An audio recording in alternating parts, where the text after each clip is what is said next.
विचारों की इस अनंत यात्रा में, विचार यात्रा में मैं दिनेश्वर माली आप सभी का तहे दिल से स्वागत करता हूँ। विचार एक ऐसी यात्रा है जो अनंत की यात्रा है। यानी कि जिस तरीके से दरिए में हजारों लाखों करोड़ों अनंत लहरों का जन्म होता है, ठीक उसी तरीके से हमारे मन में, बुद्धि में, दिल में, दिमाग में अनंत विचारों का जन्म होता है। अब इन विचारों का जन्म क्यों होता है, कैसे होता है, कब होता है, इस विषय पर हम अवश्य चिंतन करेंगे। जब भी किसी भी विचार का जन्म होता है तो उस विचार का जन्म कहाँ से होता है, क्यों होता है, फिर वही विचार के जरिए कर्म में तब्दील होता है और कौन सा विचार मात्र विचार बनकर रह जाता है और कौन सा विचार कर्म में तब्दील होकर परिणाम को जन्म देता है।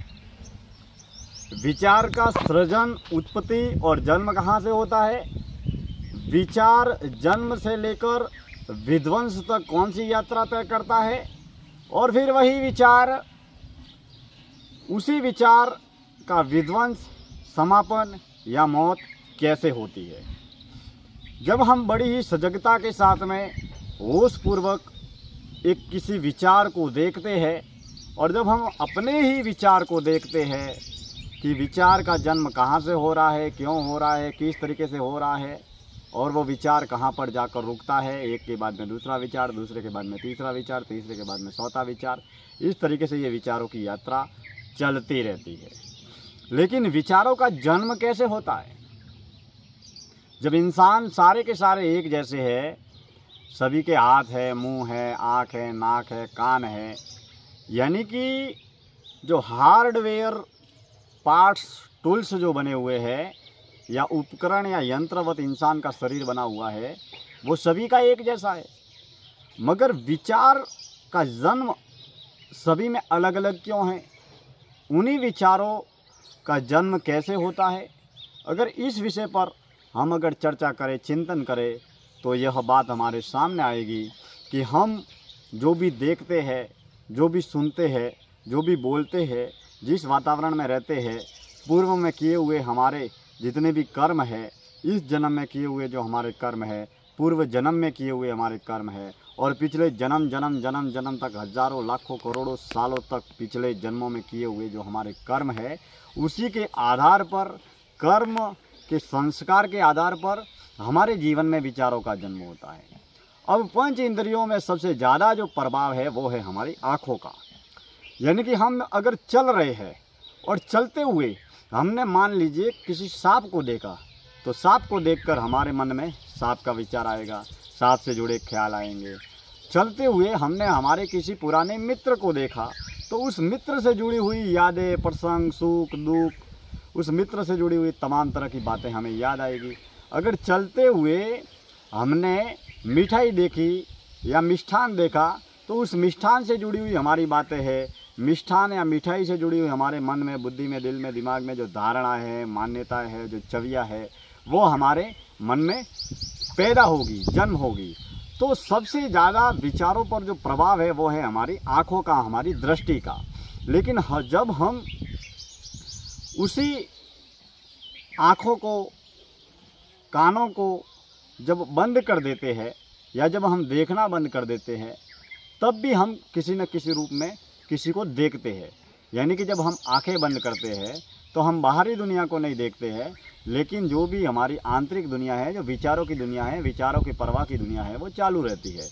जब हम आंखें खोलते हैं तो हमें ये संसार, प्रकृति, जितना भी संसार है, जैसा भी है, वो हमें दिखाई देता है। लेकिन जैसे हम आंखें बंद करते हैं तब भी हमारी आंखें देखने की प्रक्रिया जारी रहती है, आंखें देखती है, लेकिन तब हमें अंधेरा दिखाई देता है, आंखें देखना बंद नहीं करती है। अब हम अगर इस जीवन को समझे तो विचार कौन से विचार हमारे अंदर होने चाहिए और कैसे विचार हमारे अंदर जन्म लेना चाहिए, इस विषय पर अगर हम बात करें तो सबसे पहले हमारे अंदर दया का भाव होना चाहिए। दूसरा, हमारे अंदर क्षमा का भाव होना चाहिए। तीसरा, हमारे अंदर साक्षी भाव होना चाहिए। अगर हम संसार में सदैव सफल, सुखी, संपन्न और आत्म आनंद को प्राप्त करना चाहते हैं तो सबसे पहले प्रति जीव के प्रति, संसार के प्रति, पदार्थ के प्रति, पशु पक्षी, जीव जंतु, जानवर, जितने भी सजीव है इस धरती पर, वो भले ही चींटी हो, हाथी हो, इंसान हो, घोड़ा हो, बकरी हो, बिल्ली हो, सभी के प्रति हमारे मन में, बुद्धि में, दिल में, दिमाग में दया का भाव होना चाहिए।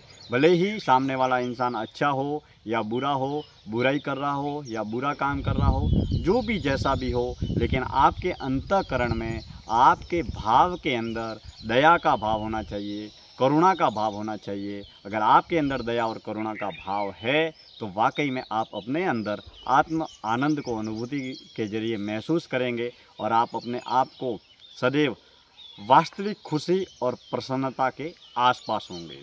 पहला भाव दया भाव। दूसरा, यदि कोई भी गलती करता है, कोई भी पाप करता है, कोई भी अपराध करता है, किसी भी प्रकार का कोई जीव जंतु या इंसान, मित्र, पड़ोसी, रिश्तेदार, जो भी आपके आसपास में जिन लोगों के साथ में आप रहते हैं, वो किसी भी प्रकार की गलती करे तो आपके अंदर दया भाव के साथ में क्षमा भाव होना चाहिए। यानी कि दया भाव के जन्म होने पर आपके अंदर क्षमा भाव स्वतः जन्म हो जाएगा। क्योंकि जब आप किसी भी गलती को, किसी भी पाप को, किसी भी अपराध को जब क्षमा कर देते हैं तो आपके अंदर राग, द्वेष, ईर्ष्या, जलन, नफरत, अहंकार, कुंठा इत्यादि तमाम तरह के विषय विकार है, उनका स्वतः समापन हो जाता है। जैसे ही दया भाव का जन्म होगा, जैसे ही क्षमा भाव का जन्म होगा, वैसे ही आपके अंदर दया, सेवा, करुणा, प्रेम, परहित, परोपकार और भाईचारे की भावना का स्वतः जन्म होगा।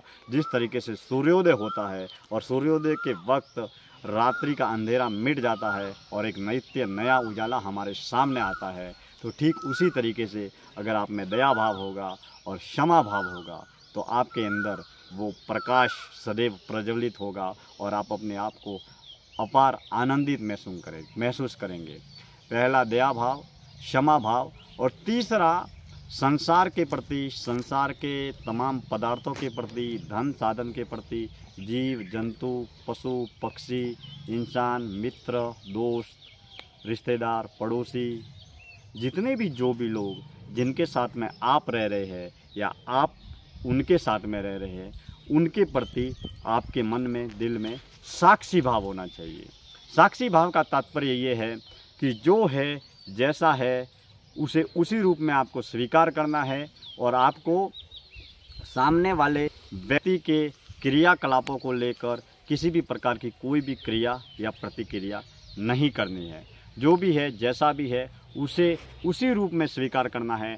आपको सामने वाले व्यक्ति के क्रियाकलापों पर, उसके विचारों पर, उसकी सोच पर, आपके कार्यों का प्रभाव आप पर नहीं होना चाहिए। जब आप साक्षी भाव से जीवन जीते हैं तो तमाम तरह की आपकी जो सारी समस्या है वो उससे मुक्त हो जाते हैं और आप एक अपनी आत्म केंद्रित जीवन को जीने लगते हैं। अगर इन विचारों की यात्रा में हम अपने विचारों को दया भाव, क्षमा भाव और साक्षी भाव के जरिए अगर इन विचारों को प्रबल करें और इन विचारों को अगर आगे बढ़ाए तो हमारे आसपास का वातावरण बेहतरीन सुंदर होगा। हमारी बाहरी दुनिया, धन साधन, वस्तु और पदार्थों से जुड़ी दुनिया ही सुंदर नहीं होगी। हमारे अंदर की जो अंतःकरण की दुनिया है, जो आंतरिक दुनिया है, वो सबसे बड़ी खुश होगी, आत्म केंद्रित जीवन होगा और आप अपने जीवन में तमाम तरह की व्यर्थ की, फिजूल की जो समस्या है, परेशानियां हैं, उससे सदैव मुक्त रहेंगे और आपके अंदर खुशियों का एक जवार भाटा फूटेगा। वास्तविक सुख और आत्म आनंद की ओर आप आगे बढ़ जाएंगे। वरना हम तमाम तरह के संसार में जो भी जितने भी क्रियाकलाप होते हैं, जितनी भी बातें होती है, जितने भी काम होते हैं, वो भले ही अच्छे हो या बुरे हो, लोग अच्छे हो या बुरे हो, उनको लेकर हम तमाम तरह की धारणाएं, मान्यताएं, परंपराएं और हम तमाम तरह के विचार, मनगढ़ंत विचार और अन्य लोगों के प्रति या अन्य पदार्थों के प्रति हम कुंठा, अवसाद, क्रोध से भरे रहते हैं और हमारे मन में, बुद्धि में, दिल में, दिमाग में जब दया, सेवा, करुणा, परहित, परोपकार का जन्म होता है, वो भी मन और बुद्धि के तल पर नहीं, जिस दिन आपके भाव के तल पर, वाणी के तल पर नहीं, मन के तल पर नहीं, बुद्धि के तल पर नहीं, जिस दिन आपके भाव तल पर लोगों की भलाई का करने के भाव का जन्म होता है, लोगों का कल्याण करने का जन्म होता है, पशु पक्षी जीव जंतु जानवरों की सेवा करने का जन्म होता है, तब आपका अपने जीवन में वास्तविक रूपांतरण होता है। तो हम अपने जीवन को आगे बढ़ाने के लिए, सफल बनाने के लिए, सक्षम बनाने के लिए दया भाव, क्षमा भाव और साक्षी भाव से इस जीवन को जिए।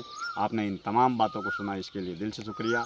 आप हमारे इस विचार यात्रा में यूट्यूब चैनल से ज़रूर जुड़े। हम समय समय पर एक से बढ़कर एक बेहतरीन बातों को लेकर, बेहतरीन अनुभवों को लेकर, बेहतरीन विचारों को लेकर आत्मचिंतन और आत्ममंथन करते रहेंगे। आपकी सलाह का, सुझाव का और मार्गदर्शन का हम तहे दिल से सहर्ष स्वागत करते हैं। हम वाणी के जरिए, विचारों के जरिए युवाओं को, समाज को आगे बढ़ाने की और आगे बढ़ने की चेष्टा करें, कोशिश करें। और देश हमें देता है सब कुछ, समाज हमें देता है सब कुछ, धर्म हमें देता है सब कुछ, जन्मभूमि हमें देती है सब कुछ, कर्मभूमि हमें देती है सब कुछ। तो हम भी तो कुछ देना सीखें। देश हमें देता है सब कुछ, हम भी तो कुछ लेना सीखें, हम भी तो कुछ लेना सीखें। धन्यवाद।